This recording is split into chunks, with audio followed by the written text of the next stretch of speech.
Écoutant, tu m'as fait comprendre que c'est en pardonnant que ta bénédiction est arrivée. Ouais, Et si tu n'avais pas pardonné? je crois pas que j'aurais ma fille aujourd'hui. Waouh! Sincèrement, je ne crois pas que je l'aurais. Parce que inconsciemment, j'avais réalisé que je bloquais ma propre vie seule. Mmh. Avant la naissance d'un enfant, durant la grossesse et même après, il faut toujours être en prière. C'est un C'est combat. un combat. C'est très spirituel. Mmh. Très, très, très spirituel. Et si tu ne prépares pas ça, tu peux être étonné. Ça peut vraiment te surprendre. Il faut toujours, en tout temps, il faut prier. En tout temps, il faut recommander tout ce que tu fais. Et j'ai compris que quand les femmes vont accoucher, c'est un combat qui est là. Mmh. C'est pas tout le monde qui en sort. C'est C'est vrai, vraiment, j'entends c'est une beaucoup de choses. mort.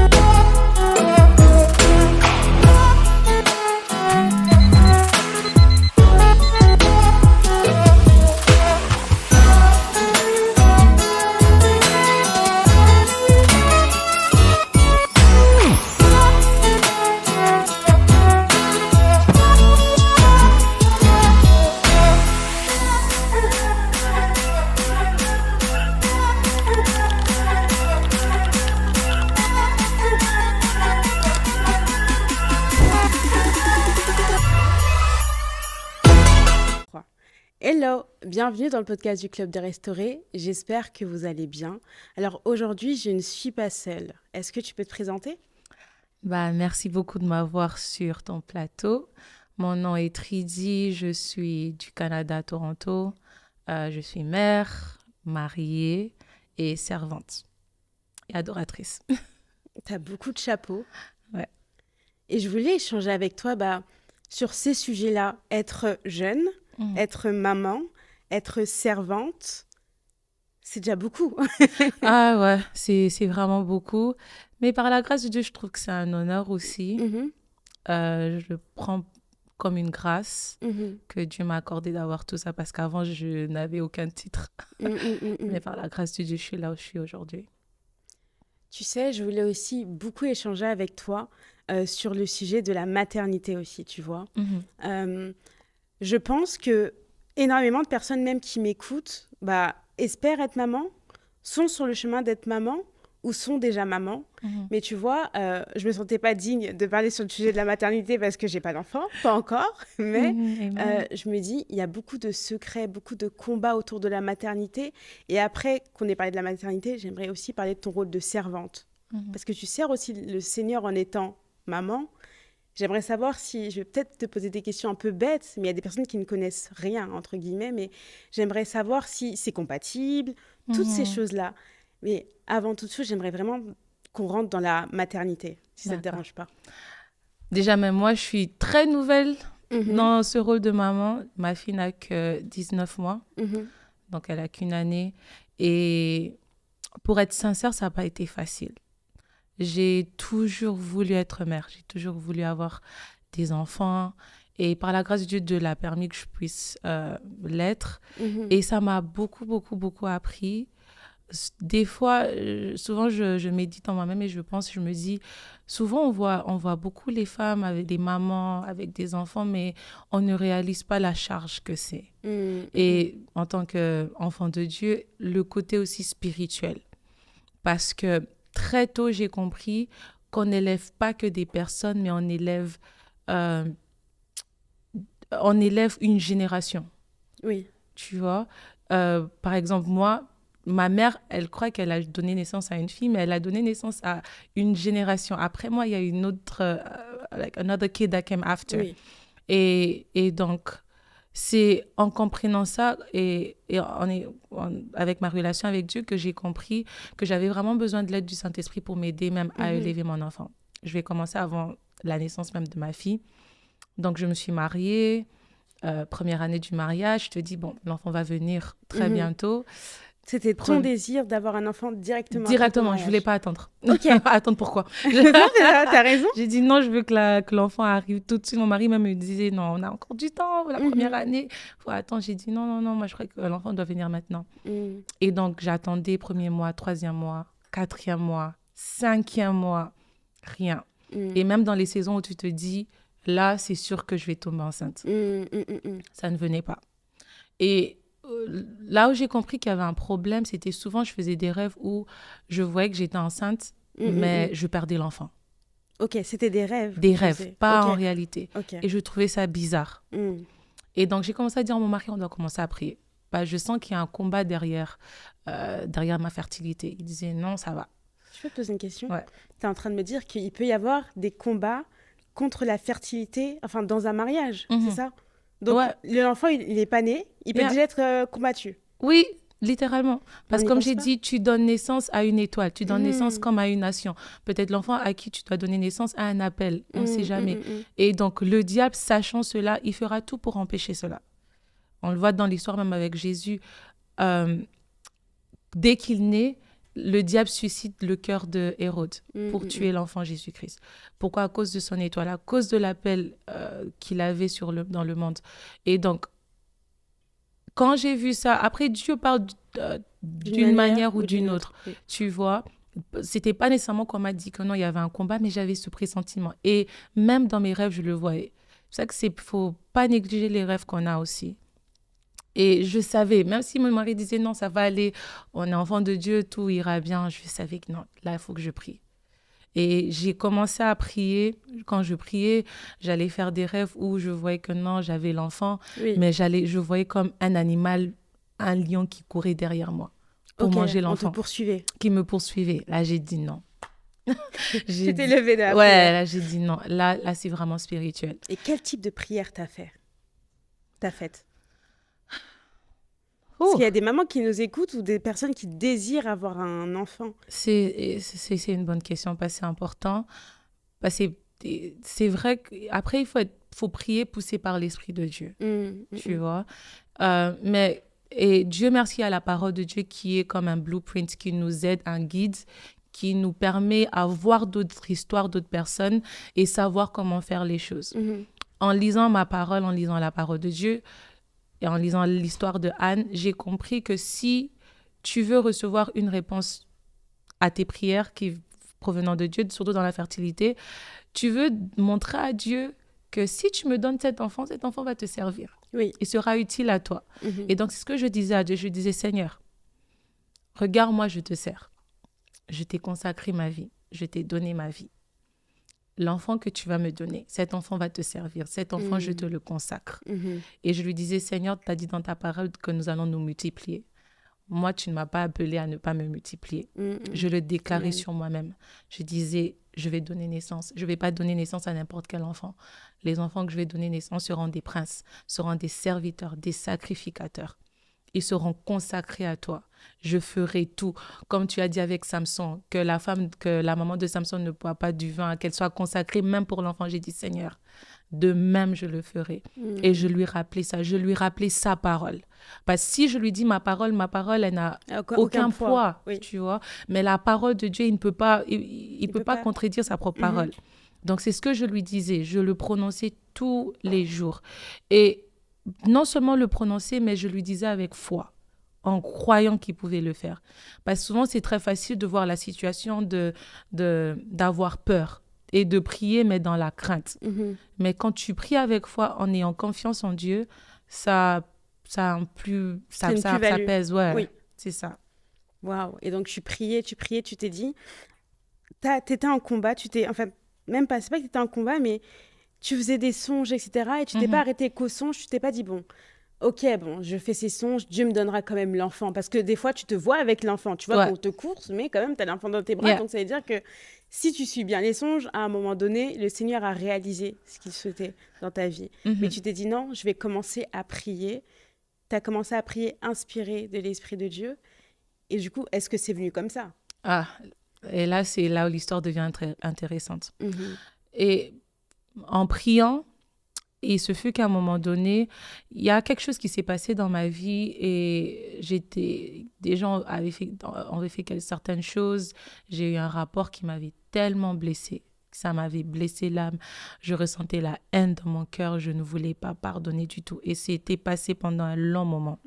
Et là, j'attendais toujours la promesse de l'enfant. Et un jour, je me rappelle, je disais, Seigneur, cette chose me dérange beaucoup. J'arrive pas à pardonner ces personnes.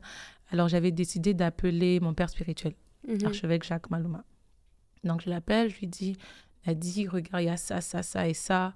J'arrive pas à pardonner et tout. Et je bénis le Seigneur pour la sagesse que Dieu lui avait donnée. Parce qu'au lieu de s'attarder sur ce que je lui disais, il allait plus en profondeur. Et en allant en profondeur, j'ai réalisé même moi-même que mon manque de pardon ne provenait pas nécessairement de ce que ces gens-là m'avaient fait, mais c'était encore plus profond où j'arrivais pas à pardonner mon père. Wow. Yeah. Wow, ok. Et après, j'ai dit, ah, wow. Et la semaine qui a suivi, c'est là où le Saint-Esprit me disait, pardonne ton père. Pardonne ton père. Et c'est quand il me disait ça, pour moi, je me disais, mais pourquoi je dois pardonner mon père? Parce que je savais qu'il y avait quelque chose que j'avais dans mon cœur contre lui, mais pour moi, je me disais, bah, c'est déjà passé. Le temps est déjà passé, il n'y a plus rien, on est correct. Mais je ne savais pas que c'était tellement profond dans mon âme. Et cette semaine-là, je pleurais. Quand on me disait de pardonner, je ne voulais pas. Et c'est là que j'avais compris que non, mon âme n'était pas bien. Et là, je commençais à dire au Saint-Esprit, aide-moi à lui pardonner. Pourquoi j'arrive pas à lui pardonner? Et je me rappelais de toutes les choses que j'avais traversées. Parce qu'il faut savoir que j'ai quitté chez nous à la maison à un âge très bas. Donc, à 14 ans, j'étais venue au Canada. J'ai vécu sans mes parents. J'ai commencé à vivre seule à l'âge de 19 ans. Je devais me battre seule pendant que les autres partaient à l'école. Moi, ma vie était complètement bloquée. Je devais me lever à 4 heures du matin pour aller travailler pendant que les autres allaient à l'école. Wow, Je devais apprendre à prendre soin de moi-même seule. Quand tu es malade, il n'y a personne que tu peux appeler pour te ramener à l'hôpital. Tu étais tout seul, donc, quoi, face à ça avait toi-même. ramené une blessure dans mon âme. Je blâmais trop mon père. Je lui blâmais. Et lui, en tant que père, avant que je vienne au Canada, il m'avait dit, je crois que c'était innocemment, il m'avait dit, si tu traverses quelque chose de difficile, ne dis pas à ta mère, sois forte. Et moi, je l'avais pris tellement... au premier degré. Au premier degré, que même quand je traversais des moments tellement difficiles, je ne les disais à personne. J'avais développé ce que j'appelle l'esprit orphelin. Wow. Je me trouvais comme une orpheline. De toi-même. De moi-même. Et donc, tout ce qui m'arrivait, je blâmais mon père. Et il ne le savait pas. Et donc, c'est dans cette période-là que j'ai commencé à réaliser ça. Parce que j'avais vécu le rejet aussi. On m'avait vraiment rejetée. Ça m'avait tellement blessée. Et quand le Seigneur me disait « pardonne, pardonne, pardonne », il m'a dit, et j'ai dit « ok, je vais pardonner ». Je me suis dit, bah, j'ai pardonné. Et un jour, il me dit, non, appelle ton père, demande pardon. Waouh, ça c'est un brisement. Un brisement, j'ai dit, no way. J'ai dit, tu m'as déjà dit de pardonner, j'ai pardonné. Tu veux que je l'appelle encore? Je vais lui dire quoi? Et je me rappelle tellement que ça me dérangeait. J'avais appelé mon père. Et il faut savoir aussi que dans cette même période, j'avais beaucoup de pensées suicidaires. Ok. J'étais vraiment tombée dans la dépression. C'est arrivé au point où souvent, quand je conduisais, j'avais une voix qui me disait « Tu vas faire un accident, tu vas mourir ». Je sentais vraiment la mort sur moi et je ne comprenais pas pourquoi. Dans toute cette période-là où tu attendais aussi ton enfant. J'attendais l'enfant. Waouh. Première année de mariage, un moment qui doit être joyeux, tu n'as pas la joie. L'enfant ne vient pas, tu sens que ta vie est bloquée. Tu as des faux témoignages, toutes ces choses qui se lèvent contre toi. Je me disais, non, je veux mourir. J'étais là, mais en moi, je voulais mourir. Je souhaitais la mort. Et pour moi, je blâmais beaucoup Dieu. Je disais, cette situation, pourquoi est-ce que tu ne me défends pas? Et là, tu me demandes à moi de pardonner. Pourquoi? Alors que je suis déjà triste. Ouais, c'est les gens qui doivent me demander, pourquoi moi je dois aller demander pardon? Et donc, je blâmais Dieu. Je disais, non, tu ne m'aimes pas. Et c'est là où l'esprit orphelin, moi, je voyais ça comme un moment de demander pardon, mais je ne savais pas que Dieu faisait aussi un travail en moi. Il voulait me délivrer de cet esprit orphelin. Parce que je vivais ma vie comme si c'était moi contre le monde. J'étais quelqu'un qui était tellement renfermé, j'avais une très grande difficulté d'avoir confiance aux gens. Et Dieu, sachant aussi mon appel, sachant des choses que je devais faire, il savait que je devais être délivrée de cette chose. Mais il ne me l'avait pas montré. Ma délivrance devait commencer d'abord par le pardon, mais je ne le savais pas. Et donc, là, j'appelle mon père, je lui dis, ok, papa, il y a ça, ça, ça, ça, ça. Je sentais ça par rapport à toi. Et chose drôle, il me raconte sa version des faits. Et c'est totalement différent. Totalement différent. Et là, j'étais bouche bée. J'ai réalisé comment j'ai perdu des années et des années. J'avais abîmé ma relation avec mon père juste comme ça, sans le savoir pour rien du tout.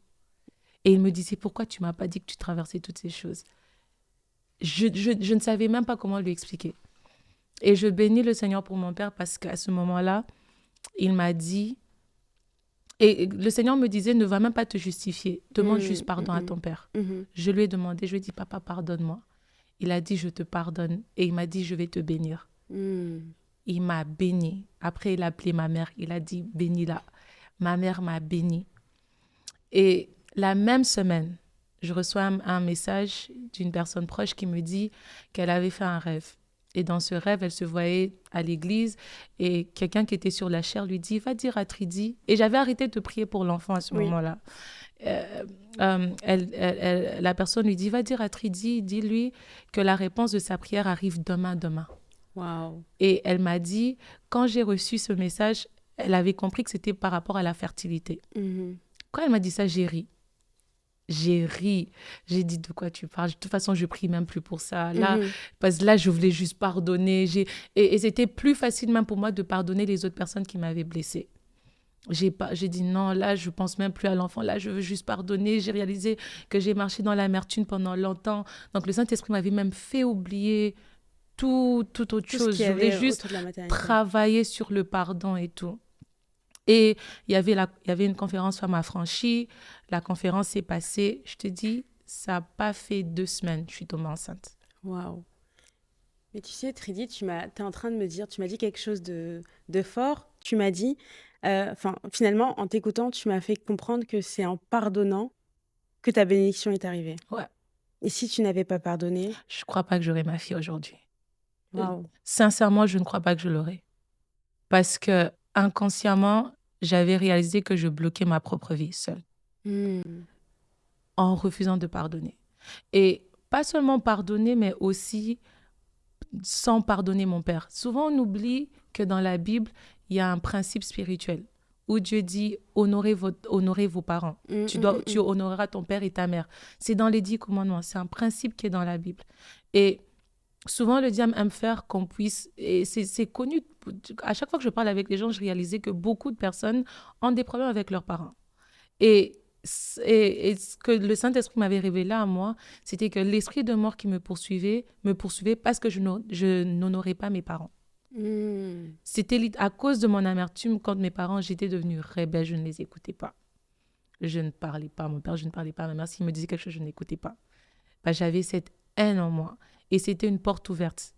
Le diable avait droit sur ma vie à cause de ça. Et en fermant cette porte, j'ai repris mon autorité. Et en ayant la bénédiction de mes parents, ça a ouvert des portes dans ma vie. J'ai vu la restauration dans ma vie, dans le travail, dans ma fertilité. J'ai eu des grâces dans le ministère, dans tout. C'est là où j'ai compris, j'ai dit, oh mon Dieu, souvent on bloque nos propres vies sans le savoir. Mais c'est fort, et j'ai compris aussi que tu disais que tu as repris, entre guillemets, tu as repris aussi ton identité finalement en pardonnant. Oui. Et tu sais, c'est quoi qui est drôle?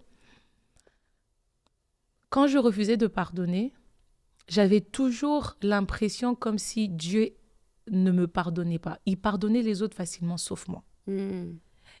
Et j'avais oublié que dans la Bible dit « Pardonne-nous nos offenses comme nous pardonnons à ceux qui nous ont offensés ». Cette règle travaillait dans ma vie. Je sentais ce pressentiment que Dieu ne me pardonnait pas parce que moi, je ne pardonnais pas. Tu vois? Et c'est là où cet esprit orphelin travaille. Il te fait sentir comme si tu es seul et c'est dur pour toi de recevoir même l'amour de Dieu. Et ça va être dur pour toi de donner de l'amour aux autres. Tu vois? Et donc, I don't know how to explain it. Donc, j'étais dans cette confusion-là. Mais dès que j'ai pardonné et dès que j'avais libéré mon cœur, c'était comme si c'était plus facile pour moi de recevoir l'amour de Dieu comme père vis-à-vis de moi. Je me voyais maintenant comme un enfant de Dieu. Quand je pardonnais, je sentais aussi que non, mon ciel était ouvert. Oui. Yeah. Mais c'est vrai, là tu me dis aussi l'esprit orphelin, enfin il porte entre guillemets bien son nom parce que tu disais aussi que tu voulais être maman. Mhm. Mais être maman et avoir l'esprit orphelin, c'est très contradictoire. C'est ça, exactement. Et, et maintenant, en ayant ma fille, je comprends un petit peu l'amour d'un parent pour son enfant. Mm. Tu vois, aujourd'hui, je ne voudrais jamais que ma fille ne puisse pas être en relation avec moi. C'est vrai. Et en ayant ma fille, je comprends aussi l'amour que Dieu a pour nous. Lui-même, il dit, méchant que vous êtes, vous prenez soin de vos enfants et alors moi. Tu vois, et c'est là où je me suis dit, oh, waouh, vraiment, si le Saint-Esprit ne t'aide pas, je sais pas. Et donc, déjà, ta bénédiction est venue quand tu as commencé à pardonner. Quand tu as, tu même pas commencé, c'est que bon, tu as commencé après, je pense que ça a déclenché plein de choses, mais quand tu as décidé de pardonner, Mhm. Dieu a ouvert cette bénédiction pour toi. Oui, Et comment ça s'est passé? Après, c'était tout un fleuve tranquille? non. Bien sûr que non. Après, le pardon, tu dois le désirer, Mm. déjà. Ça ne vient pas comme ça. Tu dois décider de pardonner. Et on est des humains. Tu peux dire, je pardonne aujourd'hui, demain, quand le souvenir revient, Ça fait mal. tu sens encore le sentiment de ne pas pardonner. Alors, personnellement, moi, ce que j'ai appris, c'est de toujours demander de l'aide du Saint-Esprit de t'aider de pardonner. Mhm, mhm. Et ce que Dieu fait, parce que souvent, on refuse de pardonner parce qu'on se dit, si on ne pardonne pas, c'est comme si on permettait ou on acceptait les choses que les gens nous ont fait ou ne pas pardonner te donne comme un sentiment de vengeance. Je Mhm, voulais me mhm. venger. Et ne pas et pardonner, c'était comme si je laissais les choses aller juste comme ça et je ne voulais pas ça, tu Bah, au fond vois. de toi, tu cherches rétribution. Tu dis au Oui, Seigneur, exactement. Je disais, venge-moi. mais venge-moi, pourquoi tu ne me venges pas? Ouais, je vois. Et alors, ce qui me fait comprendre, c'est pas que si tu refuses de pardonner, tu ne lui donnes pas la place d'agir. Mhm, mhm. Mais une autre chose que j'ai appris, c'était que de la même manière que nous trouvons miséricorde à Dieu, les d'autres personnes aussi ont besoin de cette miséricorde, même ceux qui nous blessent, Mhm, mhm. tu vois. Oui. Et ces mêmes personnes aussi sont des enfants de Dieu, malgré le mal qu'ils font. Et le Saint-Esprit, ce qu'il fait par le parcours que j'ai fait avec lui, j'ai compris que quand il t'aide à pardonner, il t'aide à avoir une autre perception de la chose aussi. C'est ça. Que peut-être la personne qui t'a blessé ne voit pas le travail que Dieu fait en toi ou euh, peut-être il vient d'une éducation qui est différente de la tienne. Mhm, mhm. Peut-être ils ont reçu un témoignage différent de toi, ils ne savent même pas ce qu'ils font, C'est peut-être. ça. C'est ça. Et en comprenant comme ça, je pouvais pardonner plus facilement, Mhm. avoir plus de compassion pour ceux qui me blessaient. Avant, peut-être que tu pensais que les personnes devaient mériter ton pardon. Yeah. Exactement. Et c'est de l'orgueil. Mhm, Tu mhm, vois? mhm. En vrai. Et ça c'est vraiment de l'orgueil. Mhm, Pourquoi tu mérites le pardon? Toi aussi, tu mhm, fais du mal. mhm, Tu mhm. vois, ça, j'ai réalisé parce que quand moi, je faisais des fautes, je voulais que Dieu me pardonne. Et alors, pourquoi tu ne voudrais pas qu'il pardonne les autres aussi? Mhm. Dieu lui-même, c'est leur Père. Non, ce que je fais, c'est si quelqu'un me fait du mal, je dis, Seigneur, prends soin de ton enfant, s'il te plaît. Parce que S'il te toi, plaît, ouais, occupe-toi. deal avec eux Mhm, toi-même, mhm. comme ça, et donne-moi juste la paix. Dieu te Mhm, donnera la paix. Et comment Dieu, mon mari, c'est lui qui m'a enseigné ça, il a dit, quand Dieu veut te justifier, il te glorifie. mhm, Il t'élève encore plus. mhm, C'est lui qui fera la chose, c'est pas à toi. mhm. Et lui-même, il sait comment corriger ses enfants. C'est vrai, c'est vrai. Yeah. Il n'y a que lui qui les connaît finalement. Exactement.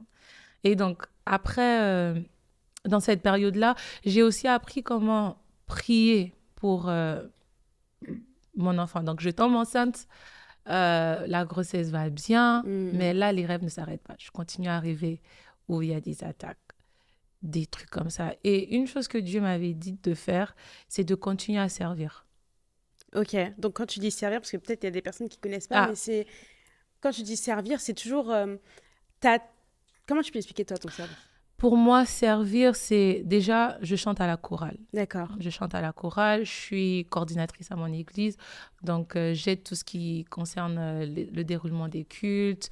Je suis la femme du pasteur, donc j'aide dans tous les départements, je suis partout. Mhm, mhm. Et donc, ce qu'il me disait, c'était de continuer surtout à être dans la chorale et à adorer. Mhm. Dès le début de ma grossesse, j'avais les problèmes de nerfs sciatiques. Waouh. Donc, C'est c'était quoi? les nerfs sciatiques, c'est comme il y avait une nerf comme ça dans mon dos qui me faisait mal. Vraiment, au début de ma grossesse, ça faisait comme une paralysie sur la jambe. Donc, quand tu Wow. restes debout pendant longtemps, ça fait très mal. Mhm. Et donc, j'avais ça. Normalement, je devais m'asseoir. Je ne pouvais pas être en mouvement, mais j'avais dit non. Donc, il m'avait dit, tu dois servir.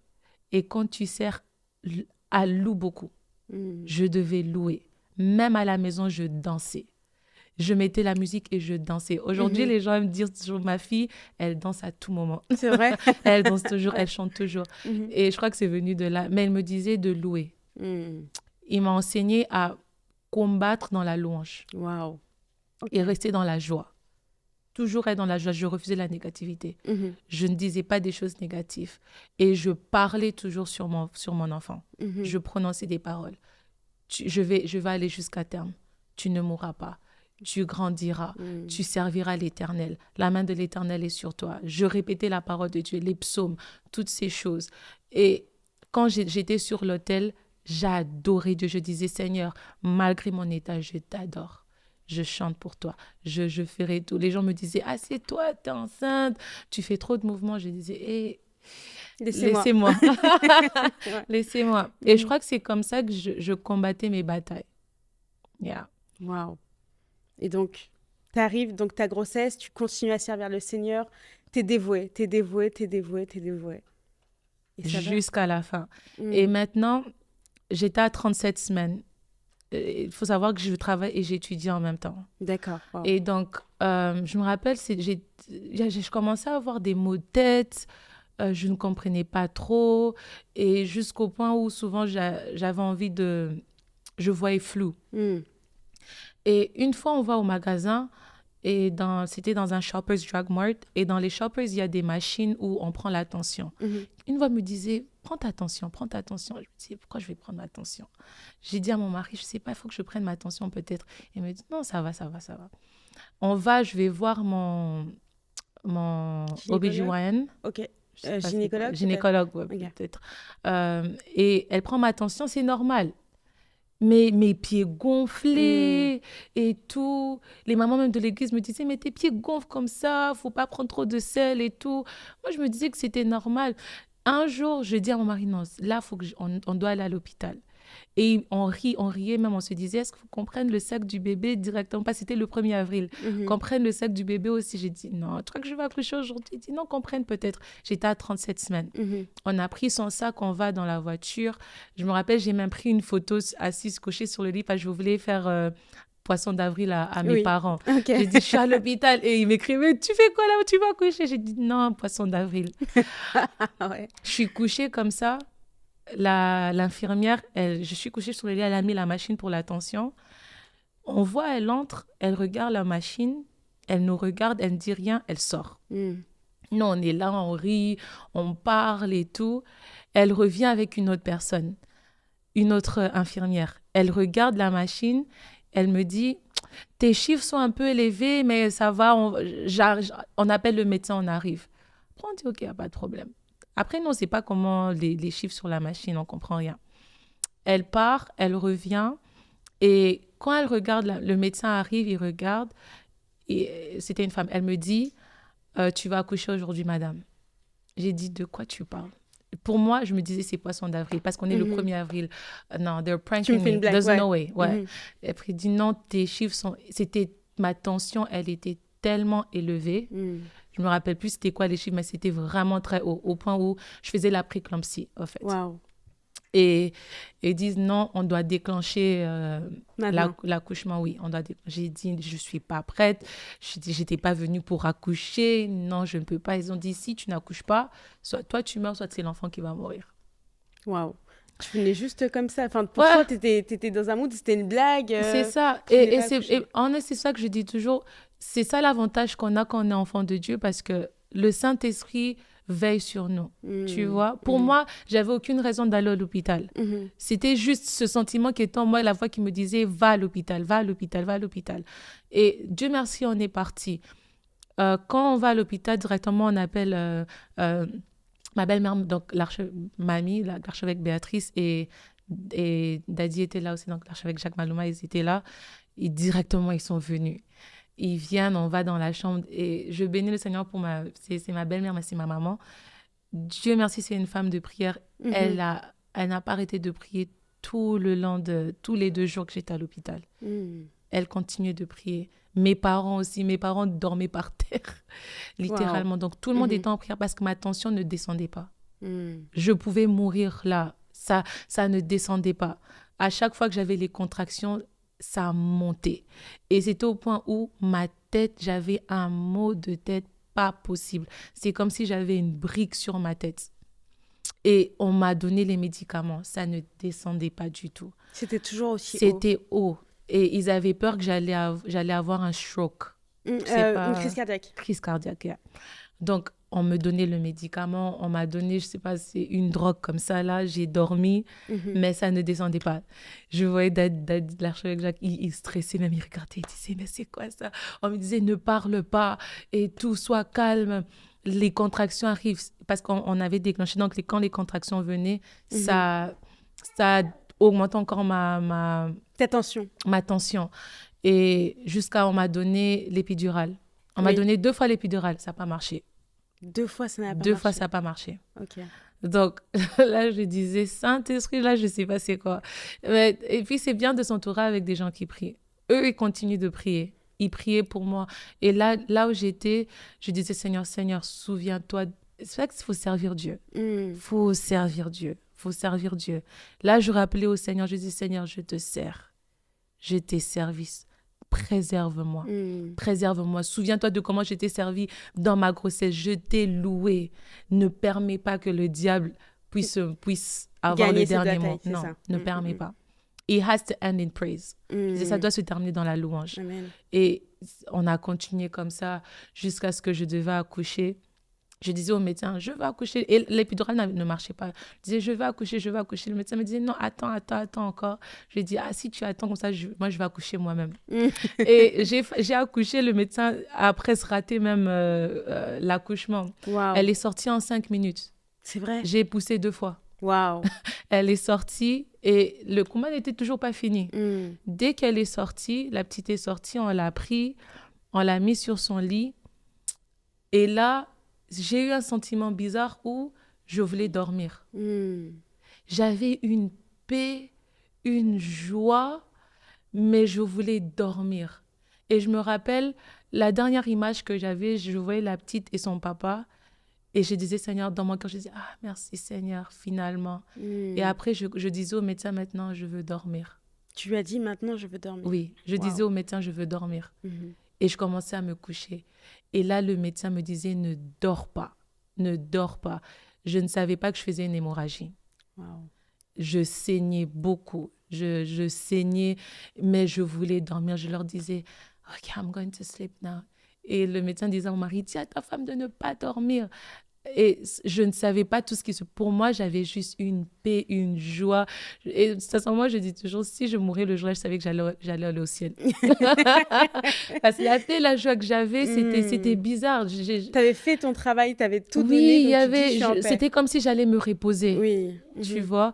Et là, moi, j'entendais maman qui dit, Triti, ne dors pas, ne dors pas, ne dors pas, parle-moi, regarde-moi. Je lui disais, non, je veux dormir, je veux dormir. Et là, il disait, non, non, non, non, non. Et je sais plus comment. Et là, j'ai repris l'esprit, je suis Mhm. revenue.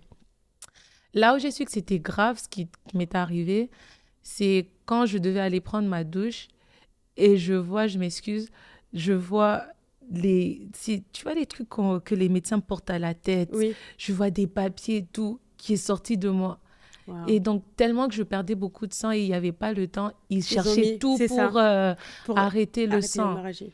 Et j'ai dit non, Seigneur, waouh, Il t'avait sauvé. il m'a sauvée. Et c'est là où j'ai compris que tu peux mourir juste là. Bah, j'entends beaucoup de témoignages qui disent bah, j'étais entre la vie et la mort. En fait, c'est un combat, mais nous qui n'avons peut-être jamais accouché, on ne le voit pas. Mais quand j'entends ça, je me dis, mais ça doit être quelque chose de grave. Donner la vie, c'est énorme, c'est beaucoup. C'est Et tu dis, il y a beaucoup de personnes qui n'en sortent pas. c'est inexplicable. C'est dur à décrire, en fait, le sentiment. Jusqu'aujourd'hui, j'arrive pas à croire que j'ai donné naissance à un être humain, Mhm. tu vois. Et c'est pas juste destiné, c'est une Oui. personne qui va faire quelque chose. Donc, et je crois que c'est là où il y a que les femmes qui peuvent faire ça aussi, tu vois. Mhm. Et c'est quelque chose d'incroyable. La sagesse de Dieu, euh, elle est Au-dessus de notre au-dessus de notre raisonnement. intelligence. Exactement. So, c'est ça que en tant que femme, on doit toujours prier pour ça. On doit toujours prier pour que tu sois peut-être, tu n'aies peut-être pas de fiancé ou tu es jeune, peu importe ton âge, tu dois toujours prier pour ça. Tu dois toujours déclarer sur ça que quand je vais donner naissance, que ma grossesse puisse bien se passer, Wow. que mon accouchement puisse bien se passer, Mhm. que Dieu envoie des infirmières et des infirmiers qui seront bien, un médecin qui sera bien. Je bénis le Seigneur pour mon médecin parce qu'il avait eu la sagesse peut-être de me mettre l'épidural, de me donner tel médicament. Si tu as un médecin qui ne sait pas, tu vas mourir seulement comme ça, C'est ça. tu vois. Parce qu'imagine, mon OB/GYN n'avait pas vu que j'avais la tension. Hmm. Ça allait être... Bah, tu serais peut-être pas là aujourd'hui. ouais, Et c'était ça que le diable voulait. Il voulait pas que tu donnes vie. exactement. Et quand tu pries, Dieu orchestre toutes choses. Il Mm. programme toutes choses. Il arrange toutes choses. Mhm. Il fait que tout puisse bien se passer. Et aussi avoir une ceinture spirituelle, tu vois. Des gens qui prient aussi pour toi, c'est important. Des gens, parce que quand tu es enceinte, tu n'as pas nécessairement la force de prier. C'est vrai. En ce temps-là, je pouvais pas commencer à rester la nuit, commencer à prier. Mhm, mhm. Tu vois, j'avais tout le temps sommeil, j'étais tout le temps fatiguée. Mais je dis toujours, la prière ne s'expire pas. Avant que je ne tombe enceinte, je priais déjà pour ça. Durant ma grossesse, quand j'avais la force, je priais pour ça. Je déclarais, je prenais de l'huile d'olive, je mettais sur mon ventre, je disais, Seigneur, cet enfant, je bénis l'enfant, je bénis ma vie, je couvre ma vie dans le sang. Et yeah. Mais je trouve ça... Tu sais, quand tu étais dans la voiture, où tu me disais, mais il faut commencer à prier pour tes enfants quand enfin, même quand tu n'as pas encore le désir. Mais pour moi, tu sais, enfin, ça a tué un peu mon raisonnement parce que je me dis, je suis pas dans cette saison, entre guillemets, où je désire un enfant, donc c'est pas que je vais pas prier. Oui, je vais pas prier pour lui. Mais en fait, même avec ton histoire, je comprends que, bah, déjà, un, tout est spirituel, et que deux, bah, si tu ne pries pas, comme tu as dit, je peux être surpris, et autant préparer le terrain maintenant et ne pas en payer le prix demain. Exactement. La Bible dit que le, le, le, le, Tu peux le what's the dire en word anglais? notre ennemi est autour de nous et il attend juste le bon moment pour Mhm, attaquer, tu mhm, vois, mhm. je paraphrase.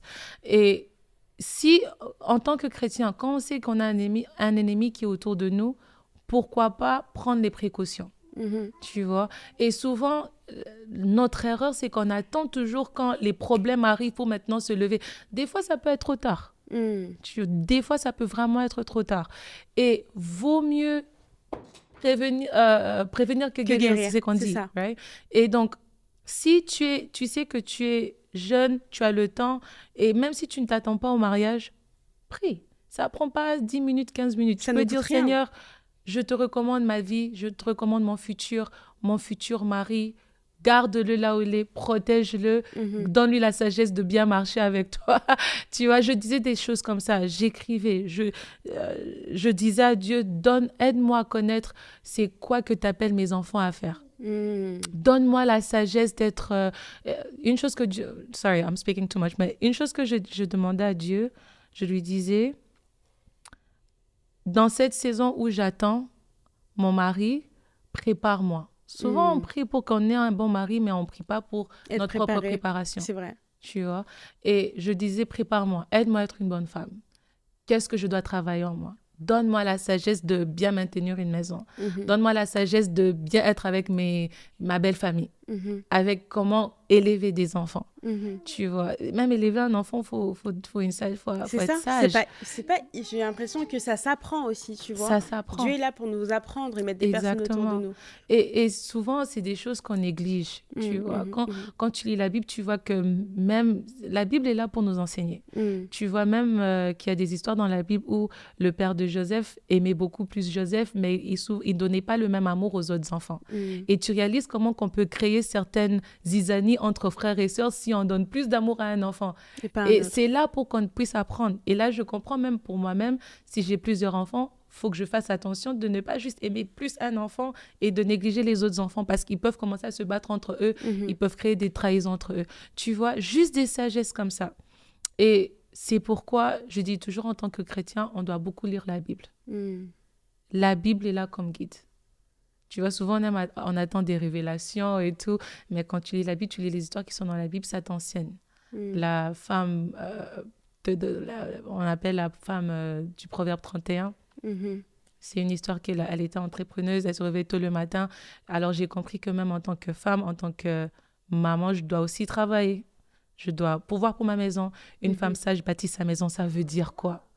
Donc apprendre à bâtir sa maison, apprendre à garder son foyer et aussi à demander aux femmes sages autour de nous. Moi, j'ai appelé ma mère, je lui demandais, OK, conseille-moi. Ou je demandais à certaines mamans à l'église. Ou à ma belle-mère, je lui demandais, explique-moi comment tu fais. Ou j'observais. Après, il faut vouloir aussi apprendre. Oui, c'est important. Faut vouloir apprendre ou demander aux autres comment ils font, comment ils ont prié, qu'est-ce qu'ils ont fait. Et pas laisser les choses nous surprendre. C'est vrai. Parce que tu gagnes du temps en essayant de demander, en regardant. Mais c'est vrai, parce qu'on peut perdre un temps énorme, alors que si on avait juste demandé... C'est ça, exactement. Pourquoi se débattre à trouver une réponse quand quelqu'un d'autre a déjà la réponse à la chose? C'est vrai. Tu vois? Mais il faut être humble aussi. Exactement. Ça demande beaucoup d'humilité. Souvent, on aime montrer qu'on connaît tout, mais c'est quand tu montres que tu ne connais pas que tu apprends plus. Oui. Quand tu sais demander aux autres comment est-ce que tu as fait, qu'est-ce que tu fais, aide-moi. Tu vois, demander de l'aide même à Dieu, aide-moi, apprends-moi. Tu vois, il y a un verset, je crois que c'est Jacques qui dit, si tu vois que tu manques de sagesse, demande la sagesse à Dieu. Et quand je lis les proverbes, lui-même, il dit, appelle la sagesse ta sœur, appelle l'intelligence ton ami. Tu vois, ou au contraire. En fait, Dieu insistait pour dire, demande-moi que je t'apprenne. Demande ma sagesse, demande mon intelligence. Parce qu'il y a des choses qu'on ne connaît pas. Et il n'y a que lui qui peut nous enseigner. C'est vrai. Et surtout pour nos enfants, en fait, il y a des choses qu'on... Enfin, tu donnes naissance, mais il y a plein de choses que tu ne sais pas. Il n'y a que Dieu qui sait tout. Exactement. C'est lui qui connaît le lendemain de mes enfants. Moi, je ne connais pas. Et c'est en lui demandant que je saurai comment élever cet enfant. Parce que chaque enfant a différents appels. Tu peux avoir un enfant peut-être qui est appelé à être prophète demain. Et Dieu sait quelles études qu'il doit faire ou il va devenir leader de quelque chose. Et Dieu peut te dire, cet enfant sera leader, alors aide-lui, conduis-le à faire des études de leadership. Il te donne cette sagesse-là. Ou il te dit, cet enfant va être tel demain, enseigne-lui déjà à ce bas âge.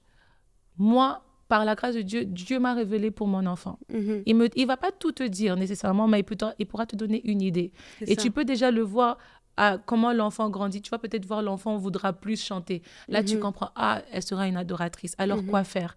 Si je vois qu'elle va être une adoratrice, que je puisse la mettre dans des cours de chant, que je puisse toujours l'environner des chants, que je la garde tout le temps à l'église, que je lui apprenne la Bible. Ma fille, par exemple, dès qu'elle était née, je disais à mon mari, quand tu pries, quand tu vas au salon pour prier dans tes heures personnelles, prends-la, prie avec elle.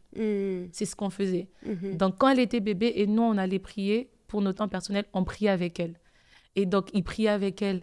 Et elle écoutait. Et j'ai réalisé, même en grandissant, elle prie. Ma fille prie pour moi. C'est vrai. Ouais. Et ils observent. Il ne faut pas voir qu'ils sont petits. Ils apprennent. Quand je l'impose les mains, elle a appris. Elle-même aussi, elle vient, elle m'impose les mains. Vu qu'elle me voit adorer, parce que je l'apprenais, j'aime adorer la nuit, je chante avec elle. Elle chante à tout moment. Wow. Elle crée ses propres mélodies. Tu vois, j'ai vu ça, je lui ai acheté des instruments. À la maison, elle prend le micro, elle chante. Donc, Dieu t'aide comme ça, il te donne la sagesse. Et c'est à toi maintenant de discerner. C'est vrai. Waouh. Et donc, elle grandit en même temps que tu grandis aussi. Elle grandit avec toi, elle voit. En fait, tu lui montres un chemin elle marche à son rythme. Exactement. Et tu mets cette sémence-là. Parce qu'après, à un moment donné, elle va vivre sa propre vie. Oui. Tu vois. Peut-être qu'il y aura des moments où elle peut s'égarer. Mais si tu mets déjà cette sémence dans l'enfant, il y aura toujours un moment où elle pourra revenir en elle-même. Et se souvenir de d'où elle venait et comment, en fait, ses parents ont créé le chemin pour elle. Exactement. Donc, c'est très important de mettre déjà cette sémence dès le commencement. Dès le bas Et âge. peut-être ça peut arriver que c'est déjà tard, où tu suis ça, l'enfant a déjà grandi. Il n'est jamais trop tard avec Dieu. Amen. Tu vois, Amen. tu peux toujours prier, demander à Dieu, tu dis à Dieu, Seigneur, cet enfant, tu me l'as donné. Tu peux toujours consacrer ton enfant même à un âge élevé. Tu dis, Seigneur, souviens-toi que cet enfant, garde mon enfant, préserve ses pas. Et je crois que je suis le fruit des prières de mes parents. Amen. Aujourd'hui, Amen. je bénis le Seigneur pour mes parents. Je bénis le Seigneur pour mon père. Mon père nous ramenait toujours à la montagne. J'aimais pas quand on était enfant, parce que tous les enfants, les samedis, ils partaient, je sais pas, Faire leur faire vie. les fêtes et tout. Nous, enfants de pasteurs, vous devez aller à la montagne, vous devez aller dormir à l'église. Aujourd'hui, je bénis le Seigneur pour ça, parce que je vois le fruit que ça fait dans ma vie. J'ai vu comment ça m'a gardé de beaucoup des... Je pouvais vraiment m'égarer, mais à cause de cette éducation, je me suis toujours préservée. Amen. Tu vois. Et donc, il faut vraiment mettre cette semence dans les enfants. Amen. Et j'apprends beaucoup de choses en t'écoutant. Je me dis qu'être mère, déjà, c'est pas simple. Porter la vie, c'est pas simple non plus. Tout est combat, mais avec la grâce de Dieu, bah, on gagne toujours. C'est On ça. gagne toujours. Et donc là, tu sors de l'hôpital. Non, même pas. Tu es encore à l'hôpital, tu étais en plein combat. Dieu t'a sorti de ce combat. Yeah. Il m'a sorti. On retourne à la maison. Vraiment, quand je me voyais, je me disais, waouh, je sors de la mort. Parce que j'étais tout gonflée et tout. Je me rappelle le dimanche là, même ma famille, ils ont donné témoignage et j'avais pleuré. C'est en les écoutant expliquer ce qui se passait, parce que moi j'étais là sous les contractions et tout, je ne voyais pas la scène, mais eux ils voyaient même comment je délirais. Et c'est là que je bénissais le Seigneur. J'ai dit, Seigneur, assurément tu es Dieu. Amen. Assurément tu veilles sur nous. Et c'est là où j'ai réalisé que tu ne peux jamais te remplir d'orgueil sur ta vie. Tu vois, tu peux jamais te dire je suis maître de moi-même. C'est faux. C'est faux. Jamais. Jamais. T'as vu à quel point c'était fragile, quoi. C'est fragile. Tu peux perdre ta vie en un seul moment. Et souvent, je me disais, si je mourais le jour-là, j'allais être où? J'allais être où? Mais c'est là où... c'est à partir de ce moment, j'ai dit au Seigneur, je te servirai toute ma vie. Amen. Je témoignerai toujours de ta grandeur, parce que je sais que je ne suis le fruit que de ta grâce. Amen. Amen. C'est ta grâce qui me garde, c'est ta grâce qui m'a protégée à plusieurs reprises. Plusieurs reprises. Tu m'as montré cet amour et vraiment, j'étais vraiment reconnaissante. J'étais vraiment remplie de beaucoup d'humilité et ça m'a poussée vraiment à me donner encore plus à Dieu. À chanter encore plus des louanges. Yes. Elle dit non, là tout va tirer. Je dis aux gens, et souvent les gens, ils me voient adorer, ils disent non, t'es maman pasteur, tu dois avoir un charisme et tout. Je dis, avoir un charisme de quoi? Pourquoi? Tu vois, dans mes prières, quand je traversais ces moments difficiles, je disais à Dieu, si je pars aujourd'hui, qui va adorer pour toi comme moi? Qui va danser pour toi comme moi? Tu vois, alors ne me laisse pas partir. C'est ça que je dis toujours, il faut savoir comment parler avec Dieu. C'est comme un deal. Ouais, c'est un deal. Il faut savoir quel mot lui dire, comment lui pousser à se souvenir de toi. Amen. Qu'il ouvre le livre de souvenirs, qu'il se souvient. Quand tout le monde à l'église, personne ne danse, toi tu danses. Toi tu loues le Seigneur. David le faisait, il était roi. Sa femme même lui disait, mais comment toi t'es roi, tu danses comme ça? Mais elle ne savait pas que c'était Dieu qui l'avait sorti quand les animaux venaient l'attaquer. Elle ne savait pas que c'est Dieu qui l'avait sauvé quand même son père Saul voulait le tuer. Tu vois, quand tu connais ton histoire avec Dieu, tu sais d'où tu viens et où tu vas finalement. Exactement. Aussi. Exactement. Wow. Donc, tu as eu ton enfant. J'ai eu mon enfant. enfant Pour lequel tu as prié, tu as passé des temps dans la louange, l'adoration. Et vraiment... Je dis que c'est une consolation pour moi. Amen. Wow. C'est un enfant qui a ramené un tel bonheur dans nos vies. C'est un enfant de paix. Quand Dieu bénit, il bénit assurément. Amen. C'est un enfant qui a ramené beaucoup de joie. Elle est toujours souriante. À chaque fois qu'on allait faire l'échographie, tous les médecins disaient, on l'appelait Happy Baby. C'est vrai? Ouais. Elle était que dans le ventre en plus. Dans le ventre. On l'appelait Happy Baby. Tu vois, il y a toujours des signes qui accompagnent souvent les enfants. Et j'avais compris que non, ça allait être un enfant qui allait ramener beaucoup de joie. C'est pour ça qu'on l'a appelé Samuela. Et même le nom, c'est Dieu qui a donné ce nom, qui dit God has heard. Wow. Donc à chaque fois, je disais, Dieu a donné ce nom pour me dire qu'il a entendu mes prières. Mm. Yeah. En fait, quand Dieu console, il sait consoler. Il sait consoler. Mhm. Il sait consoler. C'est pour ça qu'il faut s'attacher à lui. Il faut Amen. croire. Tu peux traverser des moments où tu te dis, comment est-ce que je vais m'en sortir de ça? Est-ce qu'il y aura un beau temps après ce mauvais temps? Est-ce que quelque chose de bien va m'arriver? Si tu me disais aujourd'hui que j'allais être mère d'un enfant, j'allais jamais y croire. Enfin, j'étais celle qui avait été rejetée. Tout était bloqué dans ma vie. Je vivais dans un petit basement seul. Et je me rappelle, il y avait des temps où j'allais dans un parc, je prenais ma Bible et je criais. Je disais, tu ne me vois pas? Pourquoi tu m'as abandonnée? Pourquoi tu ne m'aides pas? Pourquoi tu me laisses traverser ces temps difficiles? Est-ce que ma vie sera remplie de honte comme ça? Parce qu'il n'y avait rien de beau qui sortait de moi. Personne ne pouvait dire que quelque chose de bon allait sortir de moi. Même quand j'étais à l'église, il n'y avait personne qui me regardait. Et déjà, à cause de l'amertume, les douleurs, toutes ces choses, je n'étais pas quelqu'un qui était souriante. J'étais tout le temps dans mon coin. Et Dieu, quand il se révèle à toi, il peut changer la vie d'un homme dans une nuit. Yeah. Il peut... David dit, You are my glory and the lifter of my head. Tu es ma gloire et celui qui relève ma tête. Amen. Et quand Dieu vient et te dit qu'il est ta gloire, la gloire de Dieu sur la vie d'un homme, personne ne peut nier de cette gloire. Amen. Amen. Si Dieu décide qu'il veut changer ta vie, il peut le faire en une nuit, comme avec Amen. Esther. Amen. Et j'ai vraiment vécu l'histoire d'Esther. Amen, c'est vrai. Et c'est beau à entendre. Yeah. Et Dieu fait ça pour que, par ton témoignage, que tu encourages aussi d'autres personnes. Et donc là, tu nous encourages. Depuis là, tu m'encourages. Je me dis, mais waouh, c'est beau ton histoire, Tridi. Amen. Et qu'est-ce que tu peux dire à une personne qui est, tu vois, il y a plein de choses avant qu'on rentre même dans l'histoire un peu de comment tu sers Dieu, etc. Mais il y a des personnes aujourd'hui qui sont dans l'attente d'un enfant. Ou il y a des femmes qui se disent aussi, qu'est-ce qu'il y a de bon qui sortira de moi, en fait? Yeah.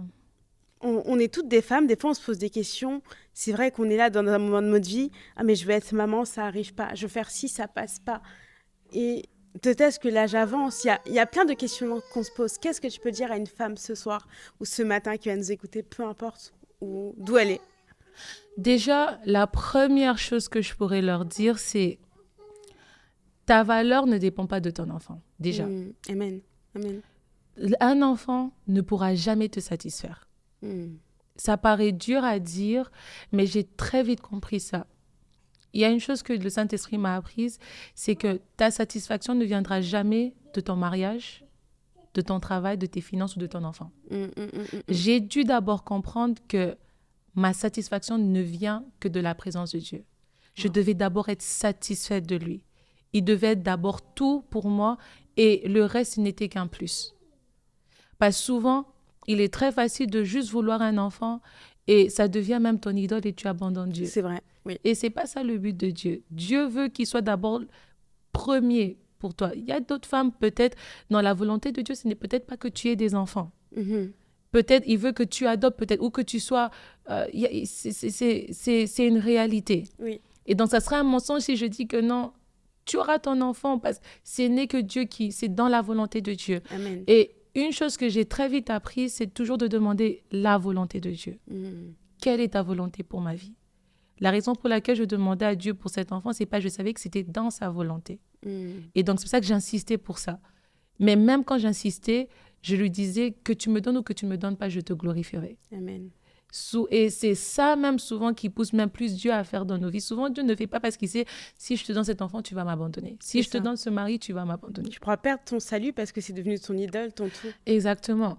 Et même souvent pour le salut, les gens se répandent juste pour ne pas aller en enfer. Le but de notre relation avec Dieu, c'est qu'il soit notre premier amour. C'est une intimité qui soit tout pour toi, qui soit ta satisfaction, qui soit celui que tu désires le plus. Et le reste vient après. Et donc, ce que je pourrais dire à cette personne, c'est cherche d'abord cette intimité avec le Saint-Esprit. Cherche qu'il soit tout pour toi. Cherche qu'il soit ton amour, qu'il soit ta satisfaction. Et après, si c'est dans sa volonté, dis-lui, Seigneur, dans ta volonté, parce que tu es mon Père, bénis-moi. Amen. Sois ma gloire et celui qui relève ma tête. Amen. Honore-moi. Glorifie-toi dans ma vie. Que ma vie soit un témoignage. J'ai toujours dit à Dieu, que ma vie soit un témoignage. Que quand on me voit, qu'on voit ta main, qu'on voit que tu es Dieu. Que tout dans ma vie te glorifie. Tu sais, des trucs comme ça pousse Dieu, en fait. C'est comme si tu le provoques. C'est ça. Tu vois? Et donc, il fera des grandes choses dans ta vie pour qu'on voit qu'il est Dieu. Amen. Tu vois? Donc, d'abord, qu'il soit ta satisfaction. Après, dis-lui qu'il se glorifie dans ta vie. Waouh. Yeah. Tu m'apprends tellement de choses que des fois, même, j'ai rien à dire. Je veux juste t'écouter. Finalement, c'est ton podcast. On peut rester à t'écouter pendant des heures et c'est beau, la sagesse que Dieu t'a donnée. Et tu vois, maintenant que tu es devenue maman, est-ce que c'était difficile d'être maman et servante? Comment tu as refait un peu de la place à cet enfant dans ton mariage, toutes ces choses-là, où tu as appris sur le tas? Dis-nous en plus. C'est vrai que ça a été dur au début parce que déjà, un enfant ne pense pas que non, t'es servante. Pour lui, t'es ta maman, tu dois être là. Tu dois prendre soin de cet enfant. Au début, c'était dur parce que je voyais même que ma vie de prière avait baissé. Je ne savais pas comment prier parce que tu dois tout le temps prendre soin de l'enfant. Et c'est pour ça que dans toute chose, il faut le faire avec le Saint-Esprit. Il faut toujours demander la sagesse du Saint-Esprit. Que ça soit dans toute chose. Même comment avoir cette relation avec lui, même en étant mère. Et personnellement, la sagesse qu'il m'a donnée, c'était que... Parce qu'avant, moi, pour prier, je devais m'enfermer. Je m'enfermais beaucoup. Je passais des heures en prière et tout ça. Mais là, je ne pouvais plus faire la même chose. Et là, ce qu'il m'avait enseigné à faire, c'était de prier en tout temps, même dans mon cœur. Donc, je lui parlais même dans mon cœur. Je méditais dans mon cœur. Tout temps mort que j'avais, que si l'enfant dort, j'avais même plus le temps de lire la Bible, donc j'écoutais maintenant la Bible. Je mettais la Bible en audio. Yes. Donc, je l'écoutais. Donc, j'avais pas des temps où j'étais séparée de lui. T'as changé de stratégie, finalement. Tu changes de stratégie, exactement. Et pour me garder dans cette atmosphère de prière, j'écoutais peut-être une adoration qui me poussait à la prière. Je mettais peut-être une prédication qui me poussait à la prière. Et comme j'avais dit au début, je ramenais ma fille aussi dans la prière. Je ne la laissais pas à côté. Si j'ai envie de prier, je la ramène avec moi et je prie avec elle. Et c'est ça qui m'a permis, en fait, à naviguer entre les deux. Et maintenant, quand je devais rentrer à l'église pour servir, je devais savoir aussi à pas mettre plus mon service plus que mon enfant. Donc, savoir mettre une balance entre les deux. Yes. Parce que tu ne peux pas servir plus et tu abandonnes ton enfant. Yes. Tu vois, ou tu négliges aussi l'enfant. Donc, je devais aussi travailler avec mon mari. On devait apprendre maintenant à mieux communiquer, se dire, OK, maintenant, j'ai besoin de prier. J'ai besoin d'aller en retraite. J'ai besoin de faire ça ici. S'il te plaît, est-ce que tu peux m'aider? Donc, on a appris à naviguer entre les deux. C'est ça. Vous devenez vraiment une équipe, finalement. C'est ça. Vous devez communiquer. Vous devez savoir comment travailler ensemble. Demander de l'aide là où il faut demander de l'aide. Parce que tu ne veux pas tellement prendre soin de l'enfant et puis tu négliges ta vie spirituelle. Tu vois, je sais que je suis appelée à servir, je sais que je suis appelée à travailler dans la maison de Dieu. Donc, je devais savoir comment mélanger les deux. Ça n'a pas été facile. Parce qu'après la grossesse, je sais que j'ai eu le postpartum depression. Yes. Parce que tu as ce changement dans ton corps. On m'avait pas prévenu. On m'a pas prévenu. Vraiment, parce que j'étais quelqu'un qui était très mince. Oui. Et j'avais pris tellement de poids après ma grossesse, j'avais plus confiance en moi-même. Je voulais pas être je voulais pas être devant les caméras. Oh non, j'étais pas bien. J'étais pas bien du tout. Et je devais parler, donc j'avais dit à mon mari, là, je vais pas, s'il te plaît, faut m'aider. Et Dieu merci, il était là, il m'a aidé. Et il me soutenait beaucoup. Donc, j'ai pu aussi travailler sur ça parce que je devais encore travailler ma confiance en soi et tout. Mais là, on avance, on apprend toujours. Hein. Oui, c'est un chemin finalement. C'est un chemin. Tu ne vas pas tout apprendre directement. Et il faut être très patient avec soi-même. J'ai appris à être très patiente avec moi-même. J'avais très peur quand j'ai donné naissance à ma fille. C'est vrai. Je ne savais pas comment faire. Je me suis dit, je vais commencer où? Je vais faire comment? Comment je vais prendre soin de cet enfant? Tu vois, il y a le côté finance aussi qu'on n'en parle pas. Les enfants, ça coûte cher. Tu m'étonnes. C'est quoi? C'est les serviettes, tout ce qui est... Les couches, Ouais, tout ça. exactement. Mais j'ai tout de suite compris aussi que Dieu soutient aussi financièrement, même quand tu as un enfant. Amen. Il sait comment aider. C'est un père. Oui. C'est un père responsable. Il ne peut pas vous abandonner. Mm. Donc, d'une manière surnaturelle, Dieu aussi nous aide. Et par la grâce de Dieu, jusqu'aujourd'hui, on arrive à prendre soin de notre fille. Amen. Et je ne sais pas comment, mais j'arrive à l'élever.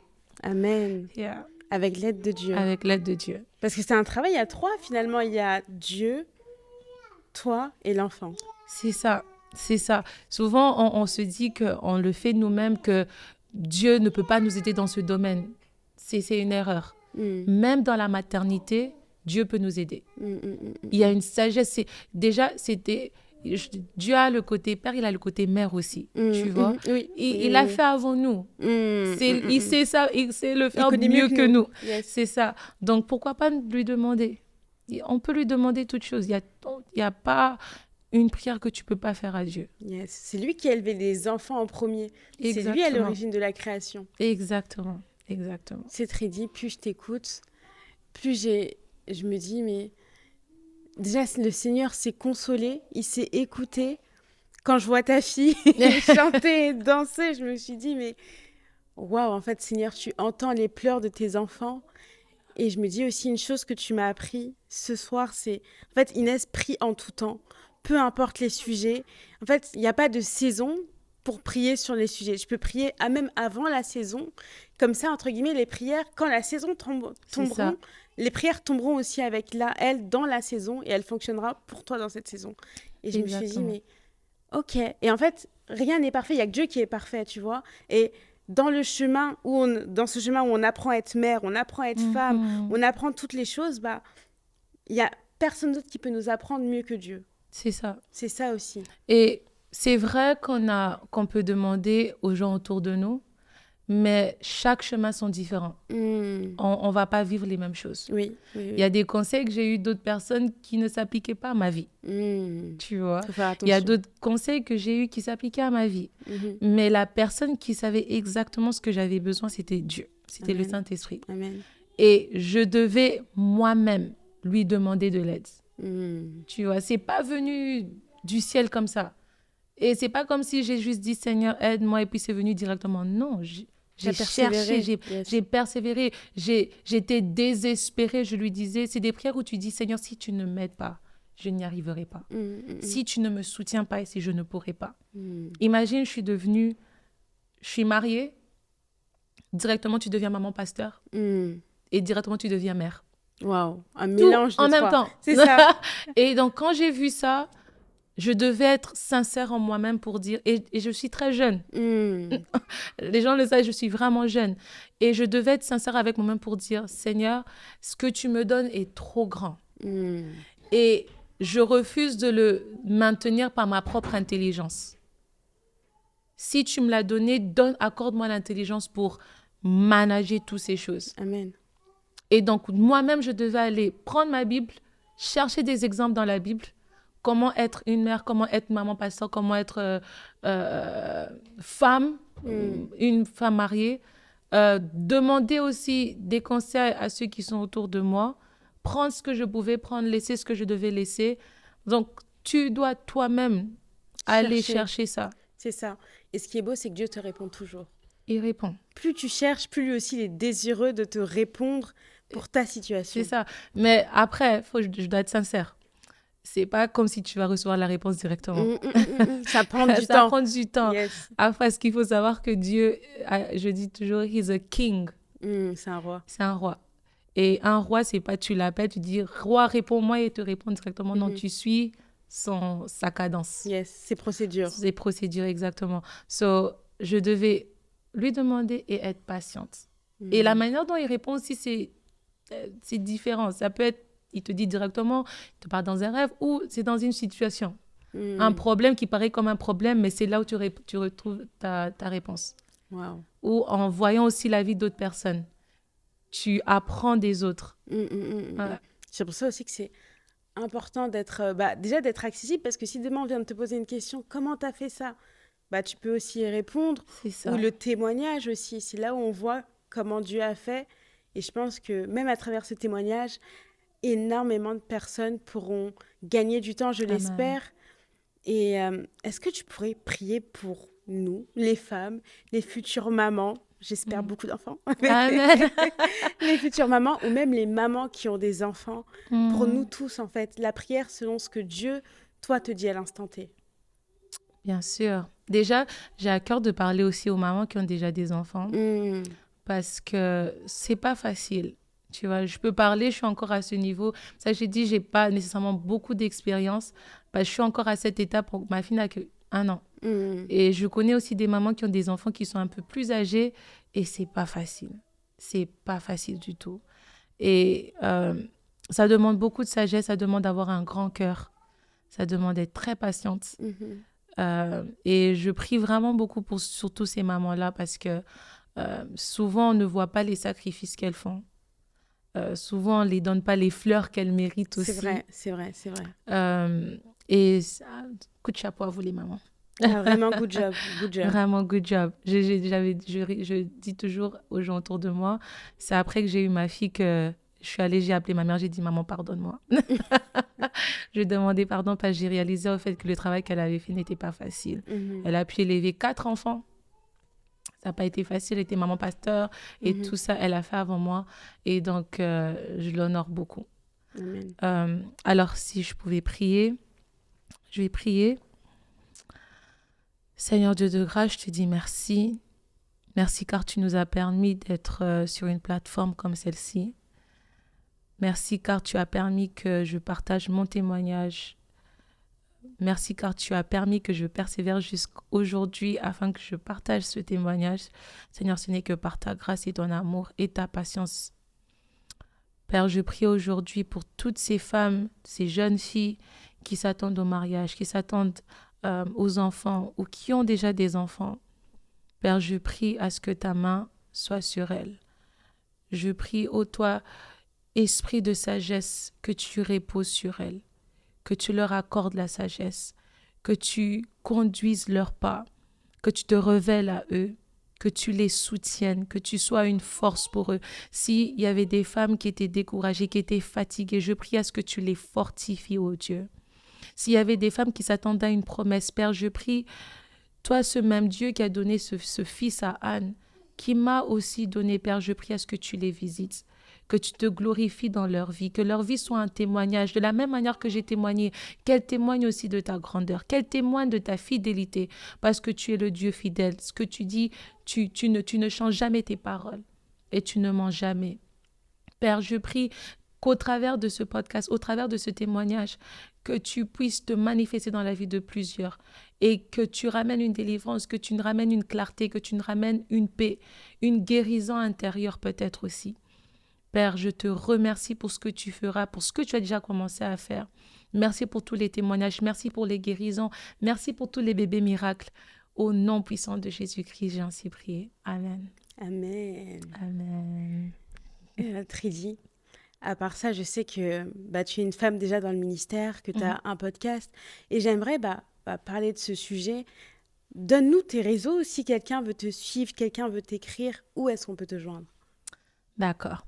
Alors, par la grâce de Dieu, Dieu avait mis en moi de créer un groupe de jeunes filles, des jeunes femmes. C'était juste comme ça, j'ai aidé une amie et en aidant cette amie, j'en ai parlé. Il y avait une autre amie, une sœur de l'église qui m'avait écrit pour que je lui aide avec quelque chose. Je lui ai dit, bah, j'aide déjà une de mes amies, alors joins-toi à moi. Et c'est parti de bouche à l'oreille.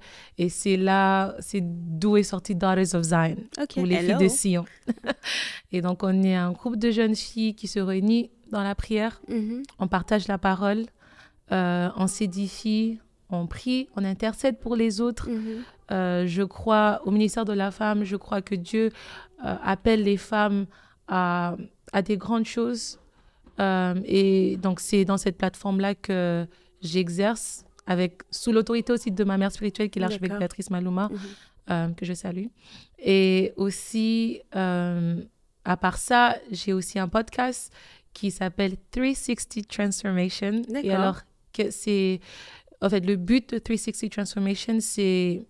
Le Seigneur me mettait à cœur que ce soit une plateforme qui parlera des témoignages de comment Dieu transforme les vies. Que Dieu peut transformer une vie. Amen. Qui peut prendre une personne de A et la ramener à Z. Yes. Qui peut élever, qui peut changer. J'ai déjà interviewé des personnes, par exemple, qui étaient dans des gangs. Vraiment, qui étaient totalement perdues. Dieu visite la personne dans une prison. Et aujourd'hui, c'est des évangélistes qui adorent partout. D'autres personnes qui étaient dans la magie, que Dieu a délivré. Et aujourd'hui, qui est enfant de Dieu, qui sert le Seigneur. Et donc, des témoignages de la sorte. Alors, on va recommencer. Il y avait une pause, mais on recommence maintenant la saison. Et à part ça, j'adore aussi sur ma page YouTube. Je crois à l'adoration prophétique où je crois que Dieu guérit au travers de l'adoration, qui touche au travers de l'adoration. Et donc, j'adore aussi. Si vous voulez me suivre, vous pouvez aller sur ma page YouTube qui s'appelle Tridzi Le Cacao Maluma. Tout sera en barre d'infos. Tout sera sur la barre d'infos et sur ma page Instagram. Ok. Et est-ce que j'ai des choses que j'ai oubliées, un mot que tu souhaiterais dire? Vraiment, là, c'est à toi. Je te laisse le micro. Déjà, c'est vraiment un honneur pour moi de partager cette histoire. Je crois en la parole de Dieu qui dit and we have conquered through the blood of Jesus and the word of their testimonies.